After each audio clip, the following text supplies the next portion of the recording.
সরকার fuel card দেওয়াতে মানুষের কোনো ভোগান্বিত নাই এবং লাইনে কোনো দাঁড়াতে হচ্ছে না এবং অতি সহজে তেল পাওয়া যাচ্ছে। এটাই আমাদের কাছে খুবই সুবিধাজনক। আগে মানে তেল নেওয়ার জন্য রাত কাটা লাগিছে, পিকনিক খায় রাত কাটে তেল নিয়ে যা লাগিছে, মানে রাস্তায় বিছনা বালিশ নিয়ে এসে থাকা লাগিছে। এখন আর ওটার প্রয়োজন হচ্ছে না, এখন আমরা অনায়াসে তেল পাচ্ছি।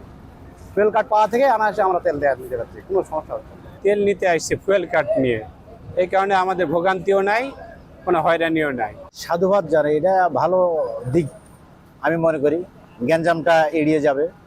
কিন্তু সহজলভ্য যদি তেল পাওয়া যায় তো এটা আমার মতে আর কি খুব ভালো হতো, গ্রহণযোগ্যতা থাকতো, মানুষের ভোগান্তিটাও আরো একটু লাঘব হতো আর কি। কাট করা নাই, এই জন্য ঘুরে যাচ্ছি, তেল দিচ্ছে না। কাট থাকলে তেল দিত। ডিজেল তেলের মেশিন আছে নদীতে ফেলানো, ওখানে আমার ট্যাঙ্কি নিয়ে আসছি, ট্যাঙ্কিতে তেল দিচ্ছে না, এখন ফুয়েল কার্ড লাগবে, না হলে দিবে না। আজকে সূর্যের মধ্যে তেল আমরা দিচ্ছি, বাতে 300 করে প্রত্যেকে নিচ্ছে, কোনো সমস্যা নেই, এখানে কোনো গোলর পাতা কোনো ব্যাপার কিছু নেই। ফুয়েল কার্ডের মাধ্যমে তেল দিচ্ছে এবং আর সকলে আর কি সুষ্ঠুভাবে আসতেছে আর কি ফুয়েল কার্ড প্রদর্শন করছে এবং আর তেল নিয়ে চলে যাচ্ছে।